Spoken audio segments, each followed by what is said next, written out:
Golf's not just a game and it's not played on just grass. Lawn Solutions Australia is the home of Australia's best sports turf of varieties. For the world's best grasses like Tiff Tuff, Sir Grange, Primo and Trinity, contact Lawn Solutions Australia at lawnsolutionsaustralia.com.au. That's lawnsolutionsaustralia.com.au.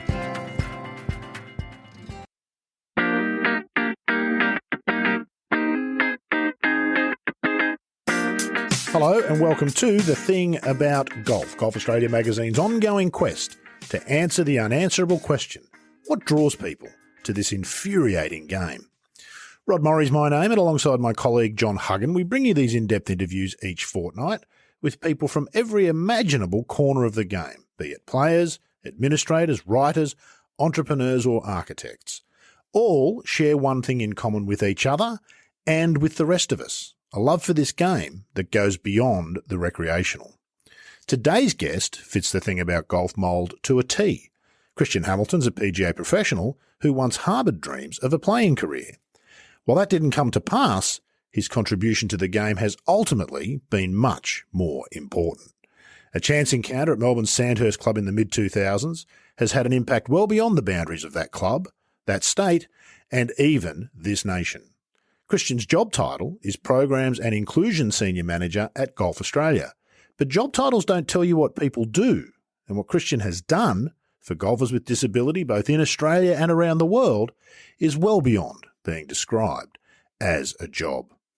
Christian takes that job title seriously, and it's his mission in life to see the makeup of the population that plays golf accurately reflect the makeup of the population of Australia.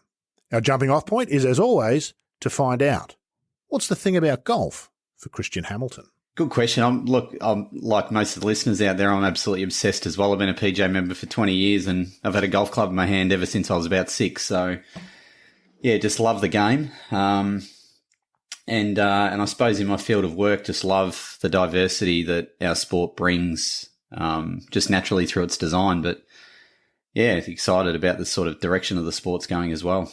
We'll come to the work part in a minute. I want to explore a little bit more how that happened because like most of us, I guess, you got hooked on the game itself and the playing of the game. That changes for a lot of us as we go through our journey with golf. And in fact, you probably like me and lots of others play very little golf, in fact, once you end up in the industry. What was it that grabbed you initially and how did that journey start? Who introduced you to the game? Because these questions, they're kind of flippant one-on-one, but they're very important, aren't they, for the growth of the game, how people come to the game and what it is about the game that we can sort of promote and get people hooked on the game.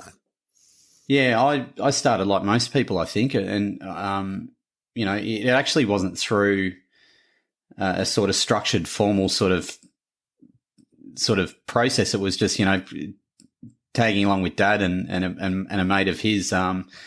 City, little country, Gippsland town. Whereabouts was that? Yeah, so in Gippsland, so a little golf course called Newry Golf Course. It's just in between sort of Maffra and Hayfield. Completely volunteer run, you know, honesty box out the front sort of thing. I think membership back then was $25 for the year, and you know, Mum and Dad would, and I, you know, as soon as you hit that one that goes up in the air out of the middle, it's just absolute euphoria. So, and you know, it was a case of I'd get dropped off in the morning and, you know, play as many holes, 54 holes in a day if I could, and get picked up at dusk. So that was sort of the start. Set of hand-me-down clubs, some Slazenger Bobby locks off my nana, and yeah, that was it. There will be listeners to this show going, oh, the Slazenger Bobby locks, I remember those. That was my first set as well. That's a very different starting experience to what many people will have now. We talk about barriers to getting into golf, and there's kind of one right there, isn't there? As a society, we kind of do things differently. It's unlikely that a kid in the bush is going to get handed a half set of hand-me-down clubs to go start playing golf. The expectation is that you're going to buy some new clubs and a big bag and a cart and a buggy because that's what you've got to do to have golf. Am I right about that? Do you see that change from when you started to what we see now? Lots of things have changed around golf and they've impacted golf as well. Yeah, I do think it's changed, and I think we need to get back to that sort of. We need to tell people it's perfectly okay just to grab a mix match set. It doesn't have to be brand new. Just anything that gets you've got a putter and a couple of clubs or something like that, and just get out and start playing. And the half set was the tradition when we grew up, wasn't it? You started with 3, 5, 7, 9 iron. Yeah. And if you were lucky and you played well, there might be incentives. Your dad might buy you a sandwich if you had a certain score, or you could get that new putter if you did this much practice. That's a whole different thing culturally. Yeah, and it's okay to, start halfway down the fairway or start, 100 metres out or something. It's not – golf doesn't have to be 18 holes, hit off the white tees, take a scorecard with you. And I think that's sort of what the message that we need to keep sort of driving out there, that regardless of your ability, we can get out there. And to make the game work, remembering that we all have to play to a certain time, it's usually the case, because if there's lots of other people using the golf course, for it to work for other people, and, that's important. But we can we can start from wherever we want on the golf course. If we get into a bit of strife, pick the ball up, put it in your pocket, go for a bit of a walk, throw it down on the ground again. These concepts, the thing that's always one of the things that's always appealed to me about golf is that it's of all the sports and recreations, it's the most magnificent free form of all of them. There's almost no lines. You've got the out of bounds. That's pretty rare too. There might be 3 or 4 holes impacted by that generally. And yet culturally within golf, we seem to, with each passing year, add more and more of these stringent rules, for want of a better term, that you're right. Golf must be 18 holes. There must be 4 par 5s, 4 par 3s. The par must be 72. There's a championship course. Did you notice that happening? I don't recall that being the case 20 years ago. And yet I'm completely used to the fact that that's how most people think about golf in this day and age. Yeah. And I think, look, probably, I know certainly I spent most of my time growing up, after being at, I suppose having that first taste at Newry, I spent a good 10 to 13 years at Centenary Park Public Golf Course in Frankston in Melbourne's southeast. And, just the popularity of the game and how difficult it is to get tee times. It can be difficult to find the space to go out and play 9 holes, or difficult to find a space to go out and play 6 holes or 3 holes, or, so I think as the games become more popular, those sort of unstructured opportunities we may have lost along the way, which we know how important that is to new people coming into the game. We don't want them to go out and have an experience where they feel pressured and they've got people hitting up behind them, those sort of things. So maybe just I think I definitely noticed over the years just, the popularity of and people playing public golf in particular, that maybe that's taken away a few of those opportunities. We're obsessed in Australia in particular also, aren't we, with competition golf? Oh, absolutely. Yeah, the scorecard. It's out of control, really, isn't it? Yeah. There are a lot of clubs in Australia who will have a comp every single day of the week. Yep. And there are golfers who won't play golf unless it's a comp. 100%. And, once again, I think reflecting on my time, I've worked across the sort of private golf club space too for, 10 years plus, and the sort of notion of, let's add a board event, let's get another board event. And, in some cases you've got clubs that overlap, I've got through to the final of the match play knockout, but I can't play in the next board event because the qualifying's on the same day. So, it's just relentless in the amount of competitions we're adding. And, maybe a good question for committees especially is to, if you're looking at introducing a new event, maybe look at the syllabus to see if you can take one out. Because I think it's important. You've got to give people, opportunity. And, last week with the strategy conference, I think Jeff Ogilvy said it beautifully. It's like, you look around the world and there's so many different formats of the game, 4 balls and things, just going out with your mates where you can have, 100 winners on the day. If you look at all those groups, there's one winner in every group if you're playing a 4 ball. So, people can have a great experience without having to just play Stableford or play stroke or play par. And, the game's just got so many more formats that we can play. Your particular interest is diversity, and we'll come to that because this has been, I'm going to call it a calling for you almost for the last decade or so, since a certain woman walked off the street and asked you a question about something at Sandhurst some time ago. But diversity is something, and I guess that's the point I'm making. We seem to be narrowing the diversity of how we play the game, not so much the people playing it, but within the game itself, that diversity feels like it's being lost. It's understandable once you're in the golf culture, and all of us who play golf understand the obsession, why people want to play comps and get their handicap down, and it's what people get obsessed about. It's not very welcoming for new people, is it? And this does touch on your area of work these days. It's not an environment you want to walk into totally without knowing anything about golf and be expected to grasp Stableford and different formats. There's no fun in that, is there? No, I think you got to have a balance, because I think people are naturally, some people are naturally competitive. They've maybe finished a career in footy or in, whatever. They've played other sports, other competitive team sports especially, and, it's like, well, what's going to scratch that itch or, The body's not up to it anymore, but the competitive spirit and the mindset. But the competitive spirit, and that's it. And the beauty, obviously, with the handicap system is that we all, we're playing against ourselves, to try and get the best out of ourselves with the handicap system. But I think that there just needs to be a mix. There's got to be. We have to cater for those people that just want to go out there and use golf as a social vehicle, just in a way, just to connect with others and. So I think there's a good balance. We've got to strike the balance. Back to you just for a moment. So you went on to become a PGA professional. How did that journey unfold? And I imagine, like most, initially your desire, your dream would have been to play golf for a living. Am I right about that? And then how did it unfold from there for you? Absolutely. I think every kid that starts a traineeship has got the the stars in the eyes. Stepping stone on the way to your own jet, isn't it? Exactly right. Don't get used to me, fellas. I won't be around here for long. I'll be in Monte Carlo with my own joint before long. 100%. But I was really fortunate. I mentioned earlier that I started. I worked at Centenary Park public golf course, and under Steve Montgomery and Warren Young, there were the two professionals there that really. Gave me that first opportunity. I started working for them when I was 14, just in the golf shop, just doing the... You were that kid. Yeah, that's it, the rage kid.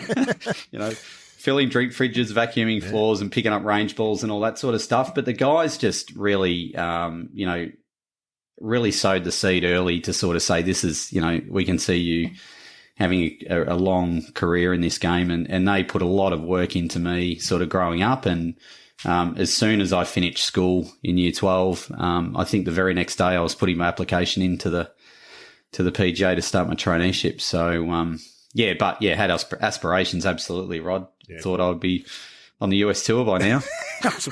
I'm staggered, frankly, Christian. It's an amazing game and how quickly you find out how good you have to be. We on a side note, we as recreational golfers have no concept of how good the guys on the people you've never heard of. I followed George McNeil around the Australian Open, guy who kept his card on the US tour for much years. If you didn't know anything about golf, you'd think he was the greatest golfer that ever walked the planet. And he could, I think he'd won one tournament in his whole career. It's so tough. The level of players is just staggering, isn't it? It's and even just in our own backyard. Like I remember finishing my traineeship and getting out and starting to play some Sunshine Tour events, or Troppo Tour as many know it. And what era was this, Christian? Who were the other players at this time? Oh, gee whiz. There's some of them that still, Stephen Jefferson, a lot of those sort of that era. Back then, Eddie Barr was one that used to win everything. We played a couple of events in New Guinea. He won both. I remember that. But I used to travel with a few club pros that are out there in Sydney, like Lee Hunt. He's out at Bankstown at the moment. Nick Dusty, who now works with the PGA, and a few sort of in that area of Michael Ferrone, those sort of guys in the early 2000s. But, just remember, sometimes you'd play an event and scratch a really good number together, maybe 2 under or something, which, if it was a tough day, you would think, oh, geez, well, that's a good score. And, someone would shoot 8 or something. So I quickly worked out that tour life, and I wasn't going to make a living out of it. So it was one of those decisions where you sort of, it's either cut the cord and let that one sail and focus on management. The game kind of makes the decision for you, doesn't it? If you want to be a player, the game very ruthlessly makes the decision for you fairly quickly. And you can continue to bash your head against the wall, and plenty have.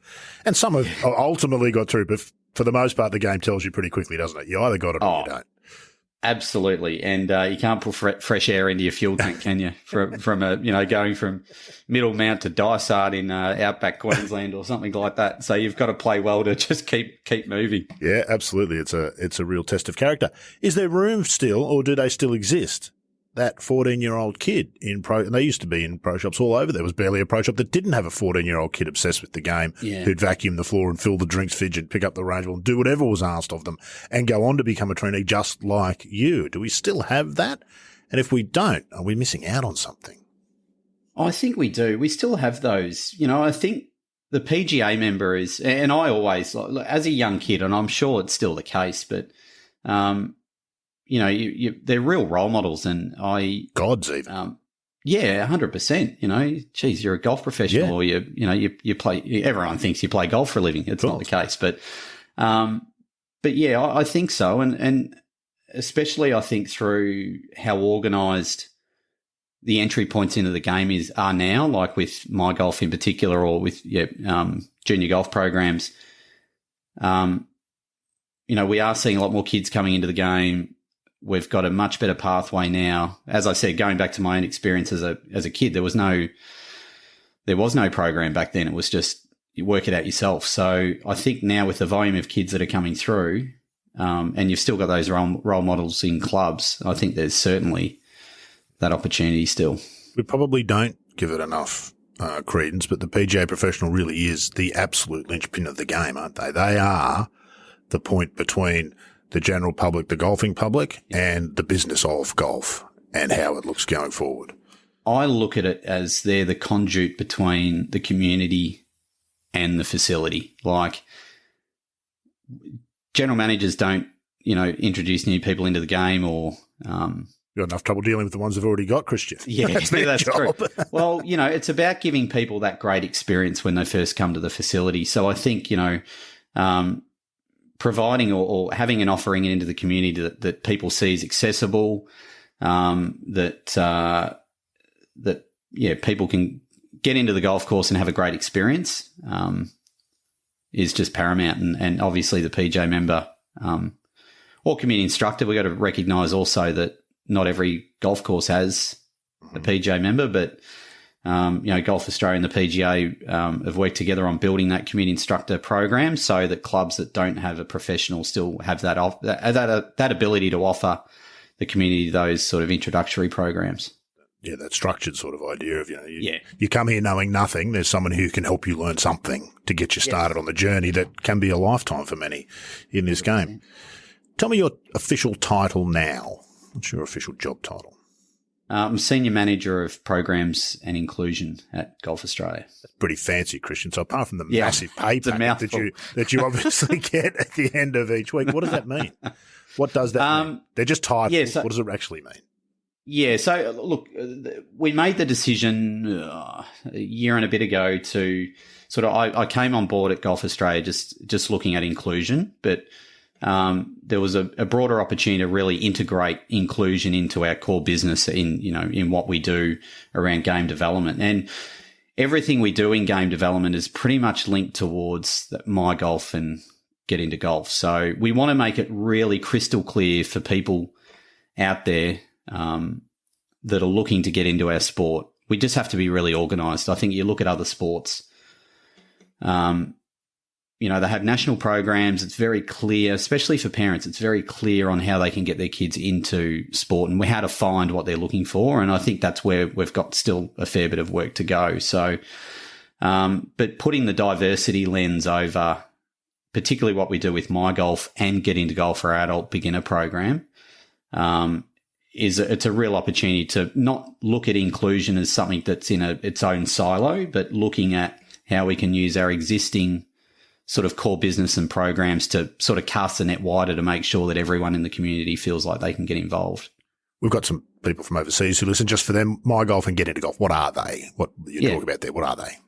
So My Golf is Australia's national junior participation program. So it's the sort of junior equivalent of Auskick or, Milo cricket or those sort of introduction to the game. Introductory programs. Kid watches television, says to parent at the age of 6, I want to try that game that I can see on the TV. Parent says, how do I do it? They find My Golf. That's exactly right. And essentially it's a platform. So, we have golf professionals and community instructors all around the country that have different offerings. They have different facilities. They might have mini golf. They've got driving ranges. They might take kids out on golf courses. But yeah, essentially My Golf is there for people to, or for basically all clubs and facilities around the country to put their offering on the platform. Like I said, it's important that we are really well organised as a sport, and we do market that brand out into the community. And because the others are, aren't they, Christian? AFL's very 100%. organised, NRL's organised, cricket's organised, tennis is organised, and in a way we're competing with all of those in some ways. It is such a competitive landscape. It's, when you think about, look, I'm a parent. I've got an 11-year-old and a 9-year-old, and your time is, just everything. And, we're essentially competing for people's time. And, I work full time. My wife works, relatively full time as well. And, there's not much opportunity through the week. So weekends are pretty important. And you've got literally all these different sports, vying for your time. So we do have to be really organised. Gone are the days, I feel, that, the consumer is picking up the phone to ring the local golf course to find out what they've got on. It is, simply picking up a smartphone, or you think about your own behaviours, about what you look for. So that's where we want to get to, is to get all clubs under the tent, understanding that they don't have to fit into a particular curriculum or anything with My Golf, but just understanding the value of putting everything, all these offerings in the one place. It's a bit of a rabbit hole, but has that accelerated with the pandemic? It feels to me like a whole bunch of people who were not keen on that whole notion of digital ideas and communication space have been forced to adopt it and have suddenly gone, you know what, this is actually really quite good and sensible, and it's not as daunting as I thought it was. I guess you probably think generationally that, you get a bit older and Facebook and those things don't seem like something that you would necessarily get involved. But it feels to me like a lot. You can't name anybody anymore who hasn't been part of a Zoom call. My mum's 82. Yeah. She's been on at least 2 Zoom calls because I've been on them with her. Yeah, absolutely. That's right. Our behaviours have changed. Everything's digital now, and the entry point people are looking at, they're picking up their smartphones to understand, how I get involved in the sport. So, we have a very, very strong digital campaign that sits behind My Golf. So we have paid campaigns where we actually target interest groups. We ring-fence golf courses that are running My Golf programs. We reach out to people in the community within a 20-kilometre radius that have special interests in sport, or they've got kids and those sort of things. So we do a lot of targeted marketing to try and put these offerings in front of people. But yeah, the way in through the front door for our sport is changed. It's through Instagram, it's through Facebook, it's through Google. They're the avenues now that people are finding our sport. So it's so important. There's several thousand front doors, in fact, in the case of golf, Christian, which is one of the game's great strengths and one of its great deficiencies, isn't it? That we don't have this centrally organised door that we can just funnel people through and then send them on out, because the game it's a multi-fragmented game, and it's a cause of frustration quite often, but it kind of feels like it's a part of the game's strength in many ways too. It's almost like a tent. There are tensions that help to hold up the tent because of the fragmented nature of the game. Even though it's very frustrating sometimes, it'd be great if we had a czar, a benevolent dictator who could just fix golf. But I'd vote for you if it came to that. But we don't sort of have that. Let's talk about that diversity and inclusion. Let's assume people and the Get Into Golf is the similar kind of thing, but for adults, isn't it? It's the 100%. So 12 months ago, we launched a new platform which holds both My Golf and Get Into Golf for facilities on the same platform. And essentially, Get Into Golf is just mirrored the same as My Golf. So clubs can put adult offerings out there through Get Into Golf using the same platform. And sounds like a bit of a sales pitch, but it's free as well. Like, it's one of the things that Golf Australia wanted to do or that we should do, is make it equitable for all clubs to get involved. So clubs can sign up and start putting their offerings out through Get Into Golf as well. You know as well as I do, Christian, everything is Golf Australia's responsibility. It doesn't matter what we talk about. We'll eventually come back to the notion that it's Golf Australia's job to do it. Yep. And everybody in the industry says the same. But they are two programs that are extraordinarily important. And in time, people will probably come to appreciate the impacts of those. I know that here in Sydney, the Jack Newton Junior Golf Foundation. You start to see the fruits of the labours of Jack in the 80s and 90s. Around about the mid-2000s to 2000, you look on the US Tour and go, oh, these are the kids that came out of the Jack Newton Foundation. Yeah. You know, this is where it takes time for those programs to come to fruition. So, yeah. Diversity and inclusion, and I know that these are close. You tell me how this started for you. We'll come to where the game is at now compared to when it started. But Melissa Noonan from Limbs for Life, tell us what happened, which has set your career and in some ways, I suspect, life on a path that you probably didn't expect. Yeah, that's right. So I started to get involved with Limbs for Life at Sandhurst when I was director of golf over there, and Melissa Noonan, the What's CEO. Limbs for Life? Sorry, just what is Limbs? So Limbs for Life, it's a national peer support organisation for people that experience limb loss. Through trauma, cancer, all those sort of things. But I remember the phone ringing one day, and Melissa said to me, "Look, we're looking at running some beginner clinics." It was with Stuart Leong actually, she said, "Look, I think golf will be such a great game for amputees because it tests our stability and dynamic balance, and it's really social and everything." So we ran a few clinics, and I suppose where I started to really see that this was having a major impact on people, not just people just finding golf, but we would often go back into the clubhouse and have a coffee or have some lunch or something like that. And just, as the coach, I come in for a few minutes before I have to, run off to the next lesson or something like that. But just to sit down at the table and listen to some of the conversations going around the room, it's like, oh, I've got a problem with, with this, with one of my, with a prosthetic or, it could be anything. Just listening to them network and talk about, each other's experiences. And I thought, wow, what a powerful thing this is. It's like just getting a group together, and a lot of them didn't even know each other, but were just sort of, it was a type of sort of rehabilitation sort of therapy in itself. So two things now, aren't they, Christian? They've got a limb loss and they've got golf. So they're now sharing two things. Yeah, that's right. And then, the more I sort of investigated it, there's been impairment-specific organisations doing some great things for, many, many years. You look at Blind Golf Australia, Special Olympics and Deaf Golf Australia, those sort of organisations. There's a few more, Amputee Golf Australia, etc. But from a game development perspective, I was just noticing there wasn't really too much being done in the area of education for golf professionals around disability inclusion.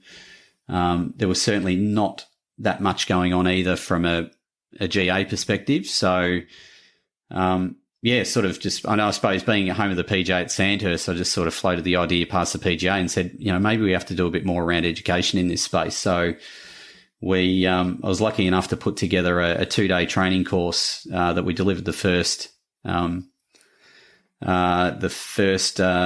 was done under the ISPS banner. Back then we spoke to ISPS about doing this at the Women's Australian Open. And we had roughly about 25 to 27 PJ members that came to the 2-day workshop. And, after that it was pretty clear that, we don't just want to send these pros back into their communities and not have, anything to go on with from there. So we got some great help through Sport and Rec Victoria. Golf Victorian Simon Brookhouse was fantastic. He saw the opportunity. Cam Wade at GA at the time. And then Brian Thorburn, when he was CEO of the PGA, said, let's come together, the three organisations, and create a work plan. So it started from there.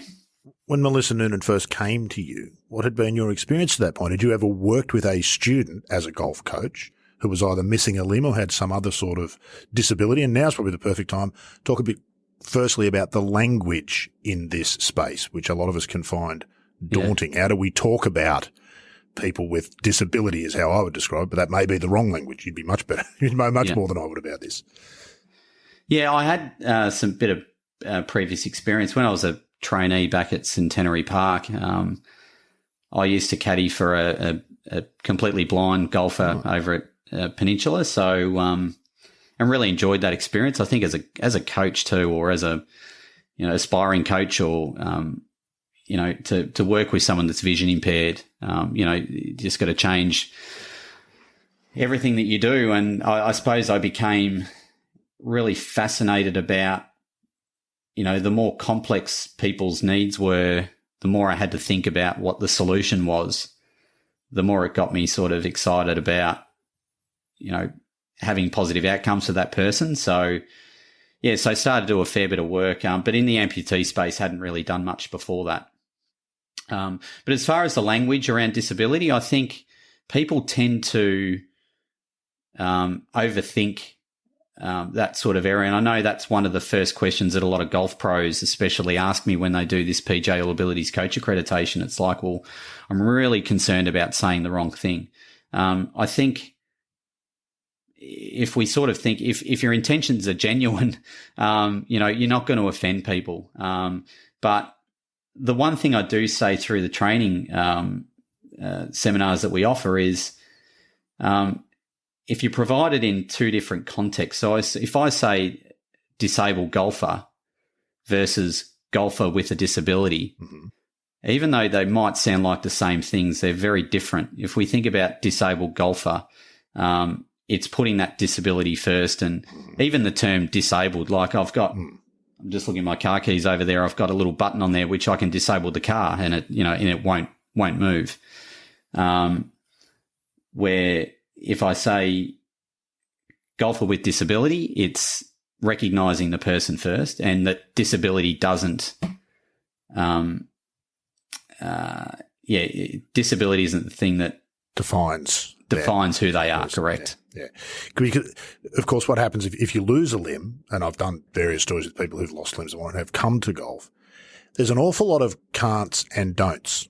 You wake up from a traumatic accident, you've lost a leg, and there's people telling you constantly, these are the things you can't do now. These are the things that you won't be able to do. Golf is a can do, isn't it?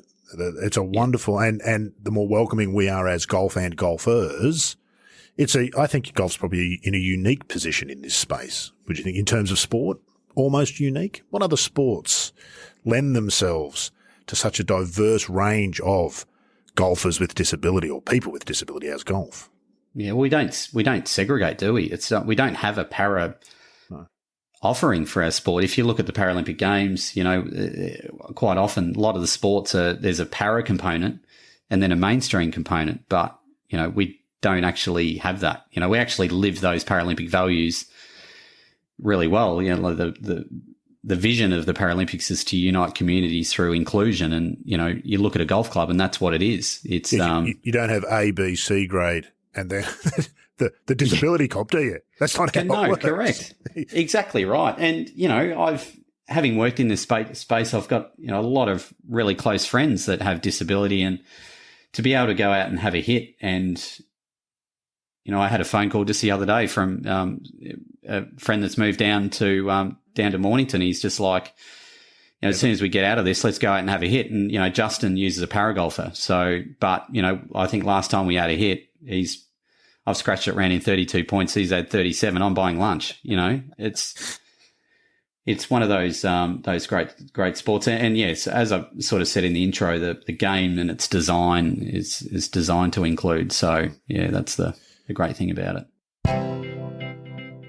Tiff Tough Hybrid Bermuda. Tough by name, tough by nature. This sports turf variety supplied by Lawn Solutions Australia is taking sport to another level.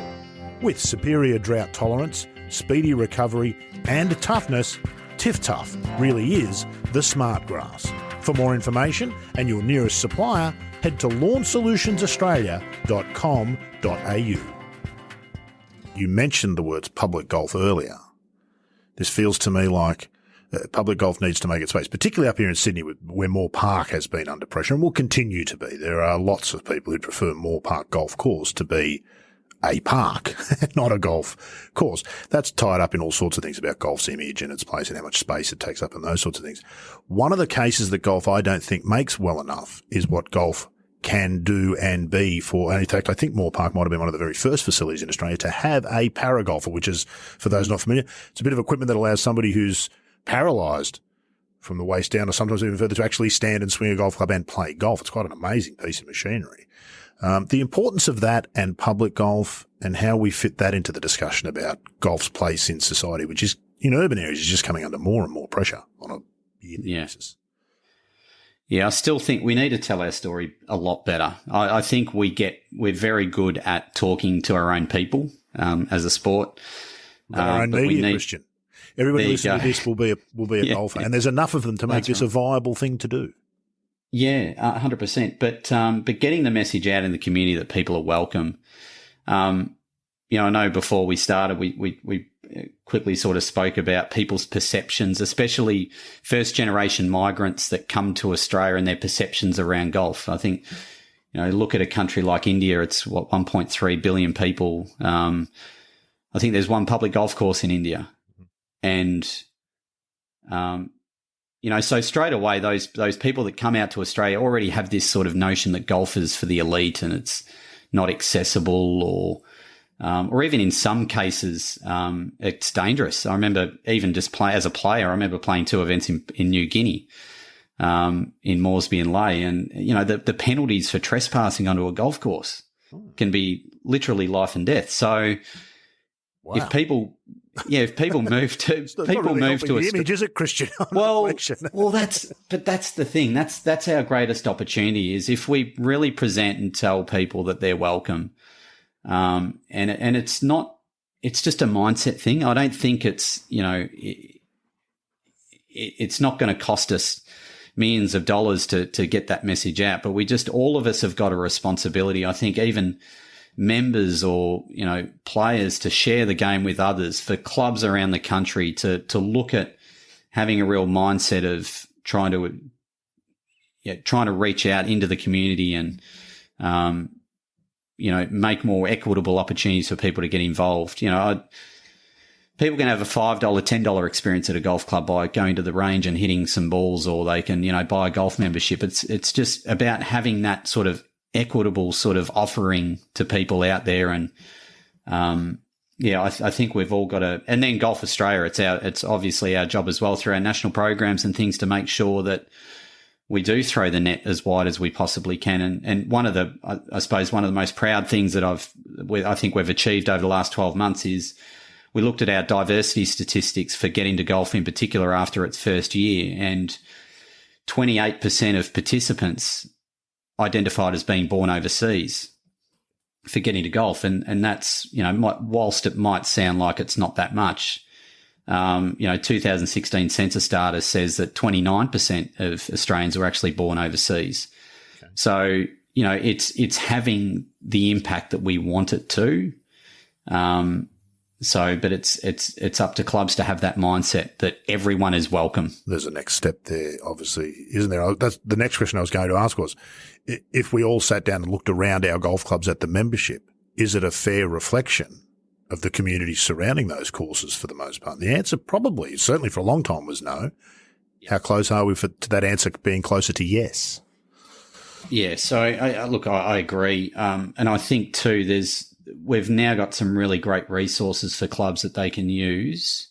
I think the first step is to actually understand the community that you live in. Mm-hmm. And there's a great, there's some great little tools on the Golf Australia website now. We have this safe, fair and inclusive area of the website, and clubs can actually download. There's a PDF in there in the inclusive golf area of the Golf Australia website, where clubs can quickly look up where they are.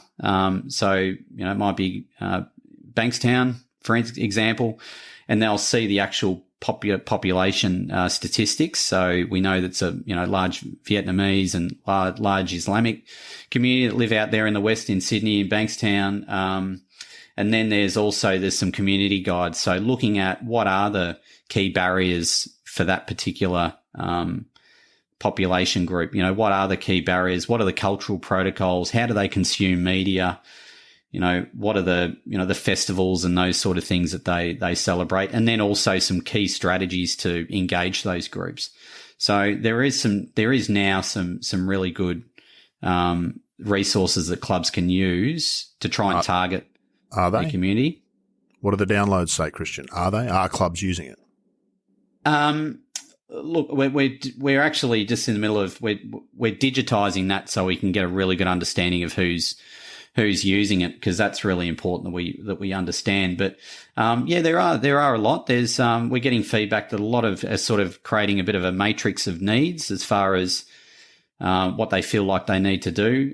There's a document in there based on the 7 pillars of inclusion as well. So just looking at for instance, access. It's not just the physical access of the venue, but it's also the perceived access into the community and what we can do to try and improve that. Clubs are using it. And we're getting, more and more clubs sort of reach out to us to understand what they can do. You would have heard this a bunch of times, and you can probably hear it ringing in your ears now. Safe, fair, and inclusive. You'd be told by a lot of people, it's hippie marketing claptrap. What does it actually mean? Yeah. So safe is as our safe sport framework is around child safeguarding. So, we have responsibilities, and that's another really benefit of My Golf is that we have integrated sort of checks and balances around, working with children checks and those sort of things with deliverers.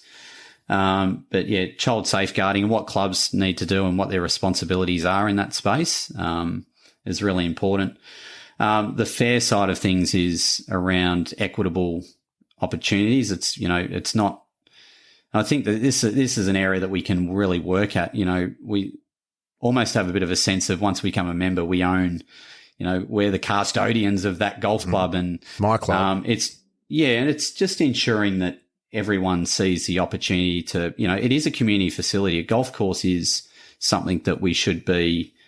That everyone should have that equal access and opportunity to get involved. Even a private golf club, Christian, because of course that's the. Well, I think so, and I think we need to change some of the terminology that we use. We use the word private all the time, but it's just essentially it's a membership model sort of golf course. I think if someone has the funds to spend on a private, if they want to join a private golf club, generally these days, bar a handful, people can find a way in to these facilities. I think if you've got the money and you're happy to, if they have a joining fee or whatever, or go on a wait list, generally everyone has those opportunities to do that. So, maybe we do need to change some of the terminology about how we talk about our game, because that is, the word private golf club. It's not really sort of encouraging for people to try and find out a little bit more. Well, historically, the game has been about exclusion, hasn't it, rather than inclusion, and all the language and everything about the game has been about we are this type of people, and if you're not in here, it's about exclusion. We've got fences around the golf courses. That has been historically what golf is. 100%. And I think clubs are moving away from that. You've got to be nominated and then seconded by someone else, and there's been some business realities that have forced some of those changes too, hasn't there? Commercially, clubs that started changing for clubs. You could no longer do that and remain in business. Probably starting about 20 years ago, but it forces the hand, doesn't it? So it has sort of forced, and of course, COVID's put a stop to a lot of that, because in the pandemic, golf has boomed. You can't get a tee time on a golf course in Sydney at the moment. It's borderline impossible. So, but you make a good point about the fencing element, but even signage. If you drive past a golf course and it says "New members welcome," the committee might think, this is great. We're going to get all these people through the front door because we've got a brand new sign out the front that we say, we're looking for new members. But to a new golfer, that's right. It should be everyone welcome, or, come in. Something like that. So, so there's multiple, and talking before about, different opportunities or different ways that people can use a golf club. Membership isn't just the only thing or the thing that we should strive to. No, and there's some sensible business reasons why you might think about broadening the scope of what you do at your facility beyond just golf as well. Talking about the difference between equal and same, you mentioned the term before, I think it was equitable inclusion. Yeah. There's a real – you'll find this with a lot of people who are committed to the way golf has always been, that equal and same are the same kind of idea. They're not, are they? What's equitable inclusion? What do you mean by that? Yeah, so equitable, just understand, it just basically sort of highlights that we're all different. You know, we all come from different backgrounds, economic status, etc. So equitable participation is more about understanding that we can't have a one-size-fits-all approach to participation. You know, as I said, we should be able to have a $10 experience at a facility in hitting some range balls on the range, or if I want to get the gold standard, whatever the membership is, where I've got, you know, forward booking privileges and access to the health club and 7-day access, you know, there's a premium to that. And then there's everything in between. And I think, you know, you make a good point before about the business case of golf. It's, well, if we want everyone in the community to use our facility, it's good business sense to really diversify our offerings, where it's same or something is just that sort of one size fits all approach. Well, this is what we offer. Here's our, you want it or you don't. Yeah, here's our 5-day membership or here's our 7-day membership. If you don't fit into that bucket, well, that's unfortunate. Yeah, indeed. You showed me a diagram once, Christian. I think it was an apple tree and a fence. And people who do. Tell me about that. I guess that's part of what I'm thinking. Yeah, that sort of explains equitable participation, understanding that, the graphic for everyone listening, it could be a little bit hard to explain, but basically there's a fence there and there's 3 people that are trying. You've got an apple tree and the big tall person can reach the apple on the tree. Then you've got 2 different height people, one being the smallest and then someone in the middle, and they're standing on, boxes to help them get up to the level that they need to get to. So that's that equitable component where everyone gets the opportunity to get their hands on the apple. Or, the same approach as we just spoke about was just saying, well, there's the tree, there's no boxes to stand on. Yep. Bob's tall. Some people can, can reach the apple, and that's great. We'll get a certain part of the community, and there's others that'll miss out. But which is kind of how the jungle works, isn't it? That's the law of the jungle, isn't it? It's if you happen to be born tall, terrific. You're going to be able to get all the apples. If you weren't, bad luck. That's kind of maybe not what you want necessarily from a society. No, but look, play to our strengths. As a sport, like I said, skill doesn't define the outcome of the game. Like you look at basketball, or you look at some of these other sports, team sports, football, etc. You have to show some sort of level of proficiency to actually play the sport and essentially win the game. But yeah, it's, as we know, and especially with the world handicapping system now, where the handicap limits are going out to 54. Like, there's no excuse for not to get everyone out in the golf course. A couple of our listeners just nearly had a stroke at the notion of handicaps going to 54. It challenges something that people have lived a lifetime in a game. There are some people who are still dark about the changes to the handicapping system from 20 and 30 years ago that still don't understand why any of that had to change. There is a lot of that in golf, isn't there? There is a real element of golf that is resistant to change, really resistant. Yeah, that's right. And I think probably, and the thing is, we just have to continue to tell the stories and the case studies of clubs that are just doing some really good things and benefiting out of that. The visionary stuff that we do with Vision 2025, Visionary of the Month, and telling those stories about what clubs have done and the impact that that's had, I think is really important. Probably the one when we look at ability of golfers, having the now that we can do, mixed comps and we can have, different tee positions and rate courses. And, you hear of clubs that are, ditching the red tees or just, changing them to a different color or something and then rating all their tee boxes for men and women. It's just this choose your own adventure, which is great, and to what we started talking about, wasn't it? That golf experience of being a much more free form pursuit than here's the rules. You play from this tee and the fairways are this wide. And it gives it that free form. I think you're right. Do you see clubs embracing that broadly? Yeah, we do. I can see it shifting, absolutely. But, it's sort of like that, that first follower analogy where you create momentum once people see that it's safe to do so. It's almost like, well, and, take the sandbelt as an example. I think that, once you see a couple of clubs on the sandbelt start to do something and doing some great things, others want to get on board, and then you create that momentum through the sheer numbers that start to do it. And the more storytelling that we do, will sort of really encourage that. So, yeah, I would say it's a big yes. We're seeing clubs starting to do that. Soft spikes were a fantastic example of that, weren't they? Yeah. Almost overnight, we went from wearing steel spikes, and you still lament sometimes the sound of steel spikes on concrete. We all like that, but broadly speaking, the move to soft spikes. When was that? That was back in the. I'm going to say the 90s. 90s, yeah. I reckon. I'd say mid 90s. Gee, that And dates. as a golf professional, you'd hear someone come into coming down the path, and you go, I've got to have that that awkward conversation with this guy. I've got to sell him a set of soft spikes for 50 cents each and try and change him in about 3 minutes before his tee time. Well, I remember, I think it might have been Steve Elkington turned up at a US Open qualifier. Would have been mid-90s, maybe late 90s, and blew up because it was a soft spikes only course, and he was a metal spiker. You still see a few pros wear metal spikes. I think Christina Kim's one. There's only a few. Yeah.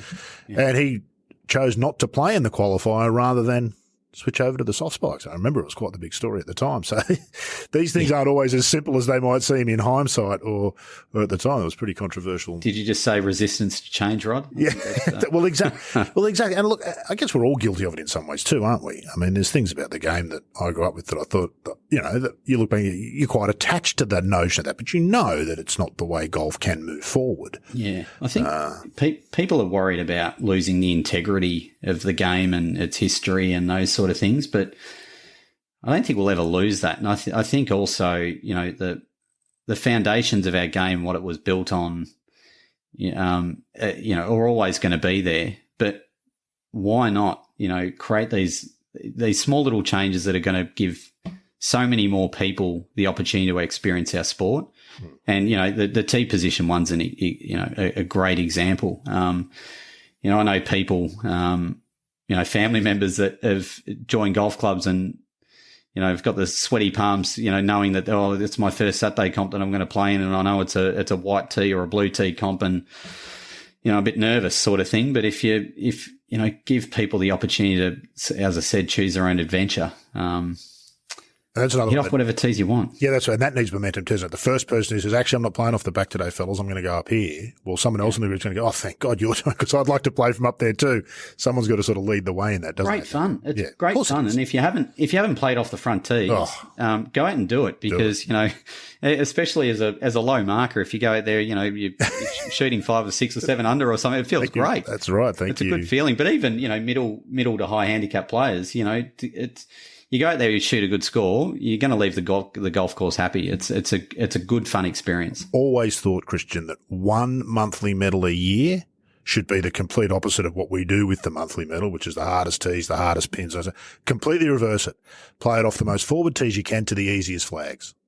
Yeah. Once a year. That's it. 100%. And how can people everyone's playing the same golf course. I'm on board. I'll join that golf club that you're on match committee on, Rod, for sure.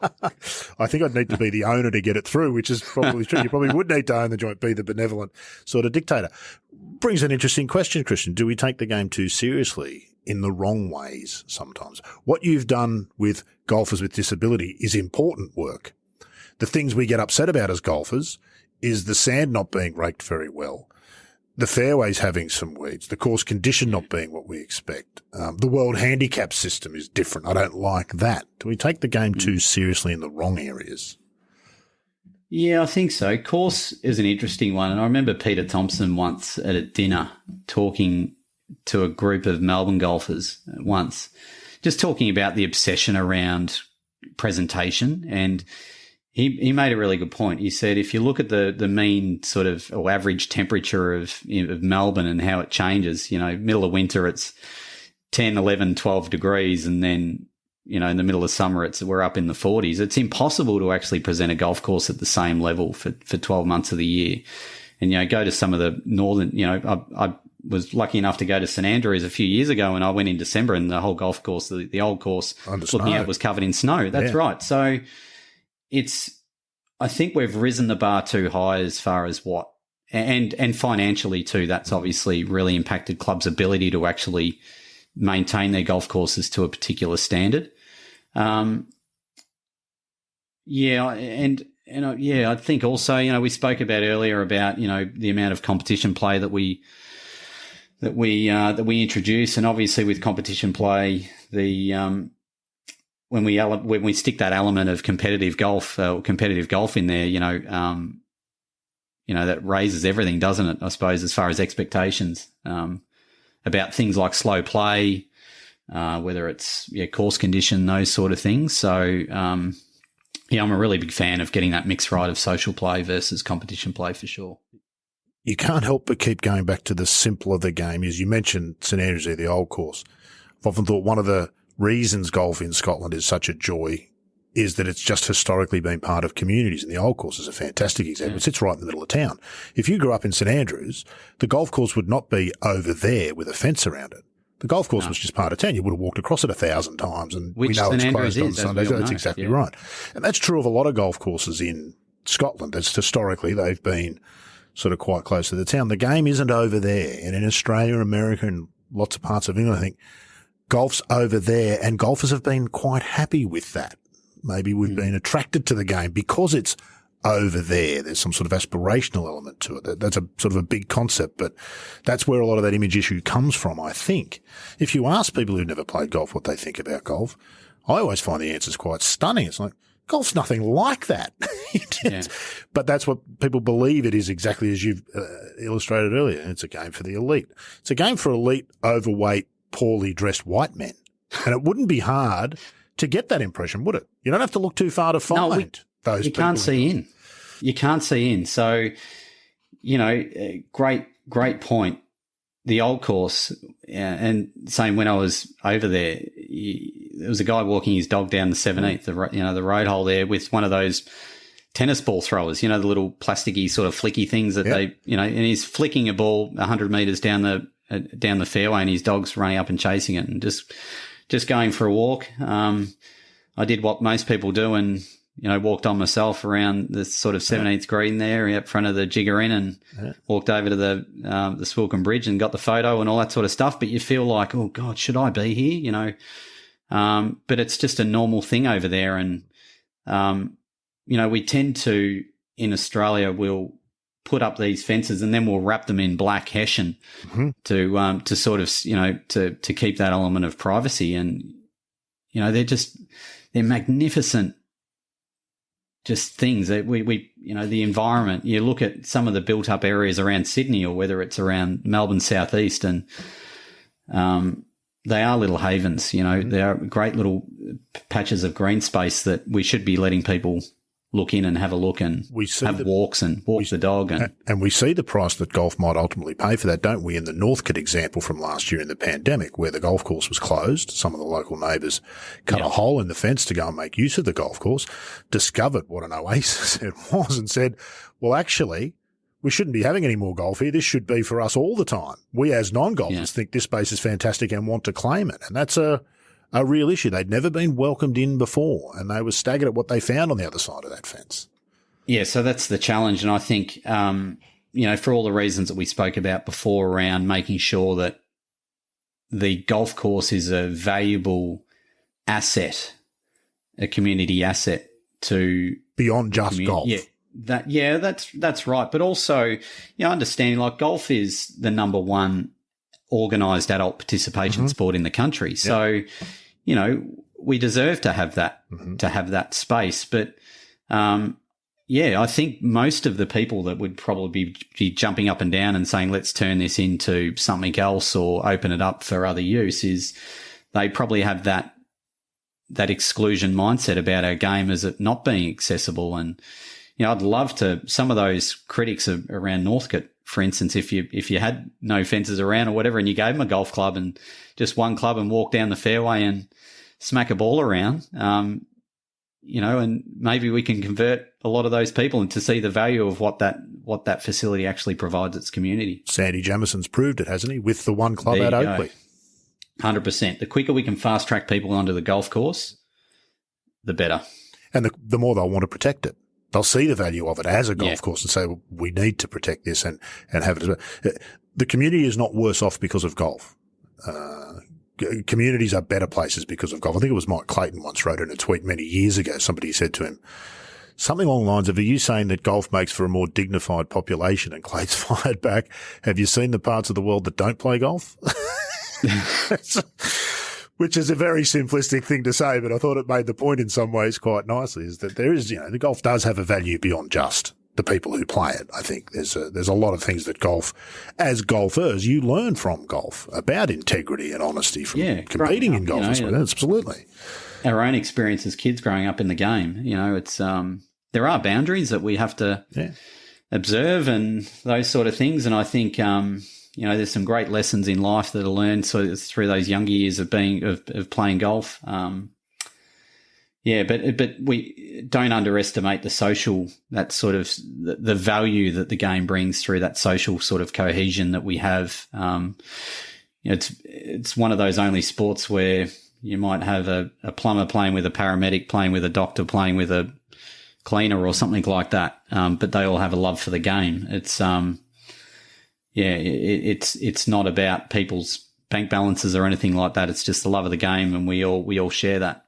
For a couple of generations, Christian, golf was the men's shed long before the men's shed existed for blokes who played golf. And I played with those blokes for years up at Mangrove Mountain for whom they'd retired or semi-retired, and golf was what they had after work. And when they'd finished work. And it gives them the structure, doesn't it? It gives them the structure after. Yeah, 100%. It also causes those same problems of the resistance to change. Those same blokes are the ones who don't want to move the tees, who don't want to play off the forward tees once a year in the month. They're those blokes, but golf is for them something they very much hang on to. It plays a much more important role in their life than whether they have 30 points or 40, though they always talk about the 40. Yeah. Quite aptly.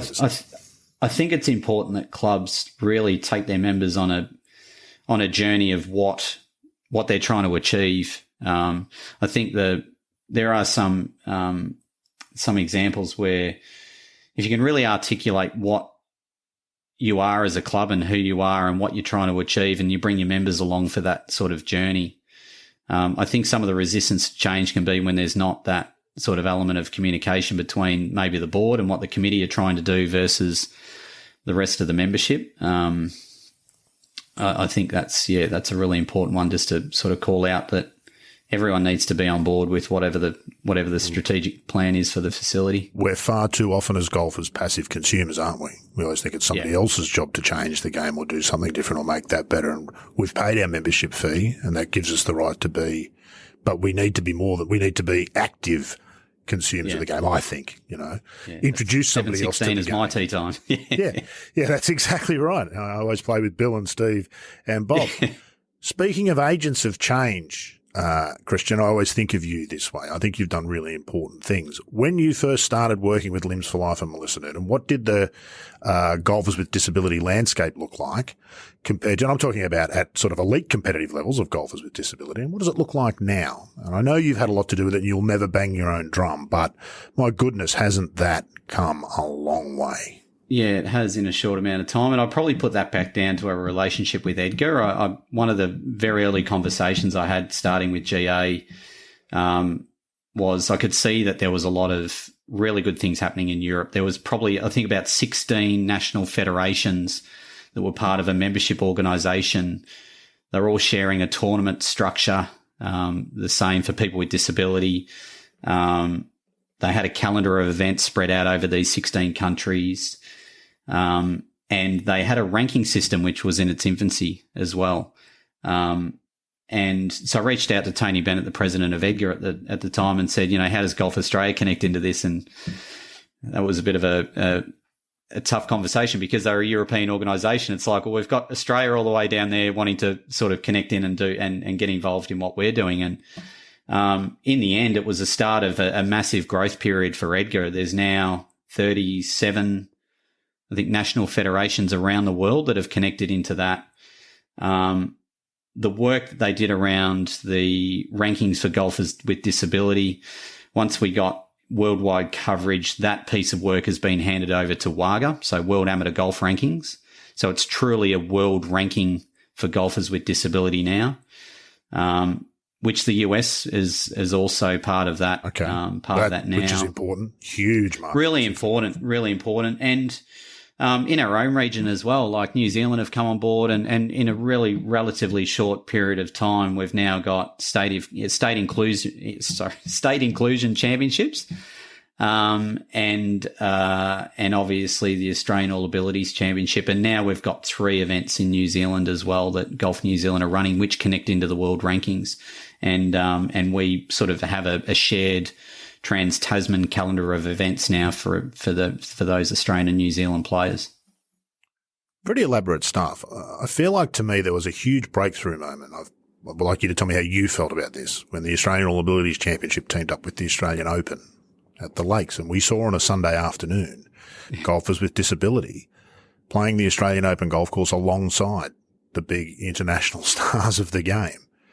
Tell me about that, how that came to be, and then how you felt about that, but more importantly, what that said for those players and what the impact of that's been going forward. Because it's now not uncommon to see Brendan Lawler in particular turns up fairly frequently in European Tour events alongside the pros. I mean, let's not get these guys can play, and girls, they can play. But tell me about that, how that came to be.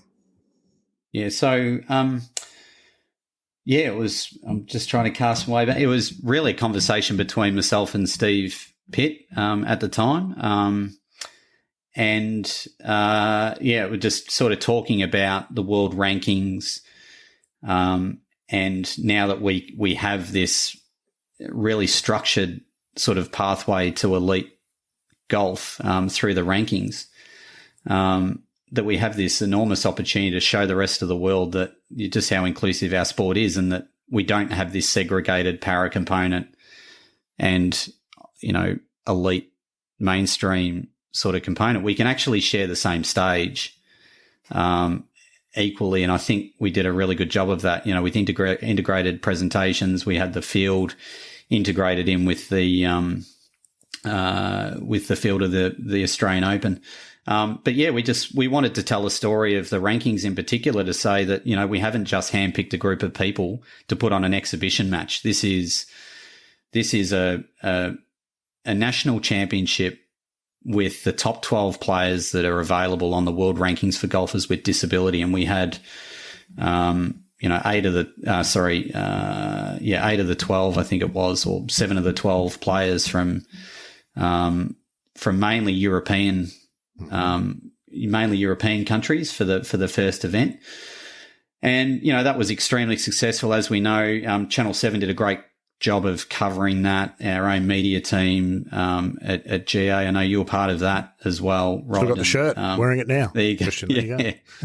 So no, it was fantastic. And then, the following year, it sort of lit a bit of a fire underneath some players too, like especially the US players were sort of like, well, hang on, why aren't we getting these opportunities, or why weren't we invited? And, back then the US weren't part of the world rankings for golfers with disability. So, we had to politely say that, until the US become part of the rankings. Get on board, fellas.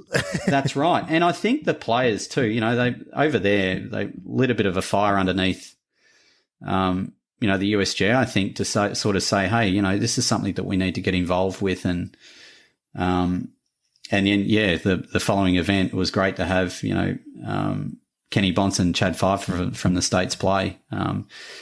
And Daphne Van Houten as well from the Netherlands, the first female to play in the Australian Open in its 103-year history, was absolutely amazing. And to get there on merit too, like Daphne, I think was ranked about 13th or 14th at the time. And player.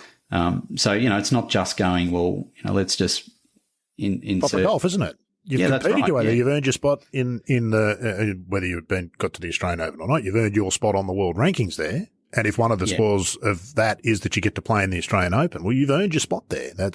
And players don't want it any other way. No, of course not. Of course they don't. The players that do sandbag their handicap, and we all know how we feel about those players, don't we? So that's not sort of proper golf. What's the importance of that for those players? And I guess we should say, when we talk about golfers with disability, my goodness, you probably can't run through all the potential forms that might take, but what a diverse group that is. Everything from limb loss to Daphne's got, I think, a spinal issue. Yeah, scoliosis. Scoliosis. So, to look at her, you might not necessarily think there was an obvious golfer with a disability there, but it's a pretty broad spectrum, isn't it? Yeah, that's right. So, for people listening, there's now a very easy process to get to meet. Essentially, all players need to do is meet the minimum impairment criteria. So, with all of our events, we have a stroke, net, and Stableford category in all of our state inclusive championships. But to start playing in those, they need what's called an access pass. People can go to the Edgar website to basically create their own online profile, and then they just need to upload evidence. So for an access pass, all they would need to sort of show there is that they've got some sort of disability support sort of in place. So it might be NDIS or something like that. And they just need to upload some evidence to show that they have a total and permanent disability, where the bar for the world rankings is slightly higher. And the process there will involve documentation from a physiotherapist or a GP or something like that to support their application. But all the impairment categories are listed on the Edgar website for the world rankings for golfers with disability. So you can go to edgargolf.com to sort of have a look around and see what those are. But yeah, Rod, it's quite complex, and the amount of different impairment categories, it's about 10, but but I would say if there's someone out there listening and wants to get involved, the Edgar website's probably the best place to start. And is it the case, Christian, that once you've passed those requirements and you've got your pass, that the golf handicap system takes care of the rest? It doesn't matter. It's not that That's amputees right. play against amputees, or you've got impairment, you get yourself a golf handicap, and it's like any 10 marker playing against any 5 marker. Yeah, 100%. So that must be unique in disabled sport, for want of a better term, would it not be? Yeah, well, very rarely. I mean, if you watch the Paralympics over the last couple of weeks, you'll notice that most are grouped in classes. Yeah. So you'll see athletes with specific impairments racing against or competing against those athletes. Where with golf, what we've set up is once players meet that minimum impairment criteria, usually the first round is seeded by handicap order. So, it mightn't be uncommon where, you might have someone with an intellectual impairment, playing with an amputee, playing with someone that has a vision impairment or a spinal cord injury. So, and then, after the first round, generally these events are 36-hole events, but, we'll seed them based on round one scores, and everyone just plays with everyone. It's fantastic. Because of course, and I know that you get asked about this a lot, golf in the Paralympics. We've got golf into the Olympics. What are sort of the barriers to that? Does golf want to be a part of the Paralympics? Does it sort of set up and suit? I know there's issues about technicalities that you've got to fulfill, and I know that's the reason it's not there yet. But what about that relationship between golf and the Paralympics? Because that would be unique at the Paralympics, wouldn't it, golf? Where it's the biggest show on earth, isn't it? For inclusive sport. It's absolutely a priority for the IGF. The International Golf Federation are the sort of head sort of world body that I suppose deals with the International Olympic Committee and also the International Paralympic Committee. So they're in charge of putting the bid together. Unfortunately, we missed out on Paris in 2024. That was the last application that was put in 2018. But back then, looking back, the world rankings was just a ranking for golfers with disability that sat with Edgar. There was a lot of really great things happening around the world, but it was very fragmented. National federations were running their own sort of championships, but nothing interconnected like we're seeing now.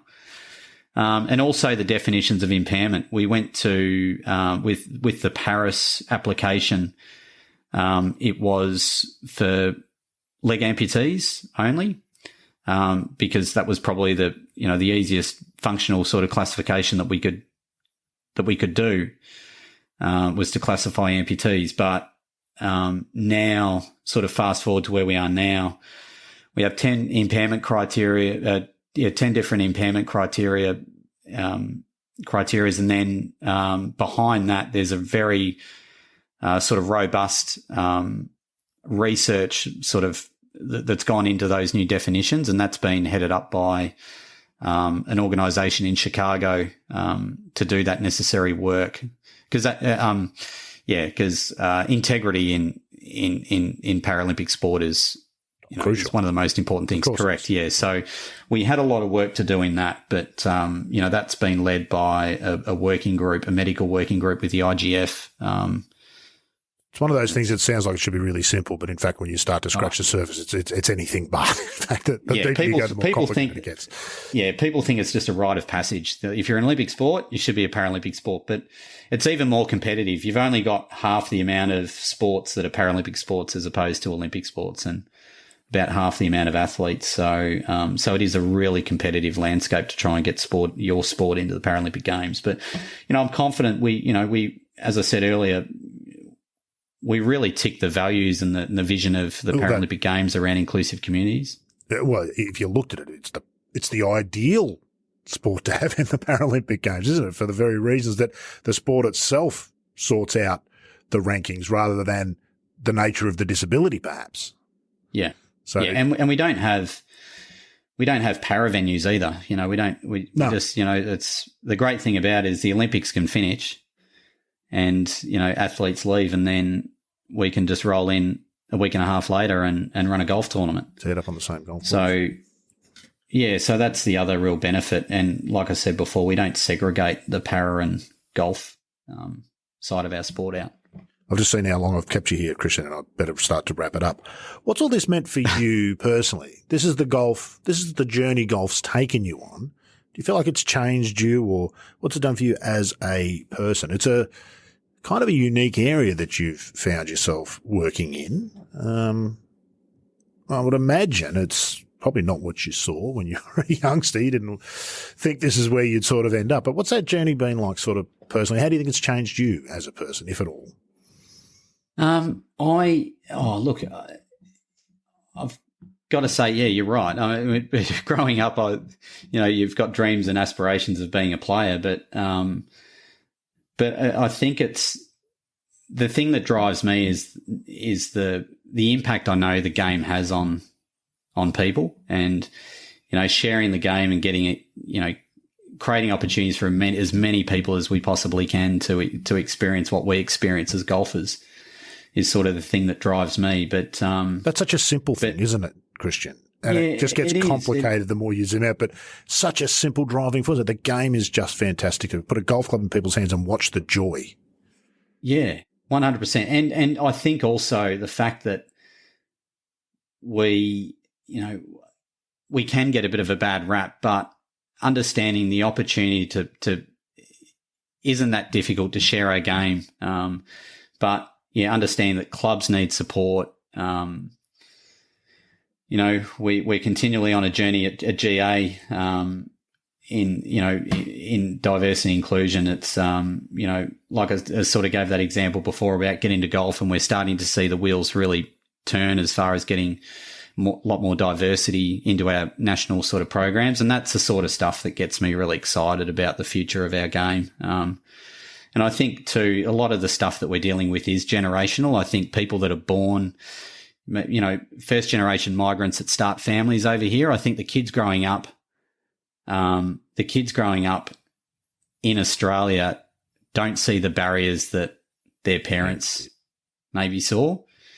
So, the future is exciting in that respect, that all these kids that are coming through, we're seeing so much more diverse sort of connection with our game in children. Especially that, we can be pretty confident that whether people, and as we see, for different reasons, people can leave our game sort of, and then come back to it later in life. But we just know that, yeah, the diversity aspect is I'm definitely seeing a shift, which is great. Christian, I don't know how good you were as a player, but I'm going to hazard a guess that your impact on the game has been far greater along this path than had you become the player that you were hoping to be. Well, you might have had your own jet, but you wouldn't have been sharing the love quite as widely as you have in this role. So from the outside, we thank you for that, my friend. It's been fabulous to catch up with you today. It's a pleasure. You are one of my favourite people in golf, and I do think you do one of the most important jobs, and it's not glamorous. There's a lot of glamour jobs in golf, and being a professional golfer like Adam Scott is one of them. And that's not to denigrate the importance of that, but your job's not glamorous, but my goodness, it's at least as important as the impact that any other of those high-profile people make. So we thank you for that, and we thank you for taking the time today. Thanks, Rod. Appreciate the chat. Cheers.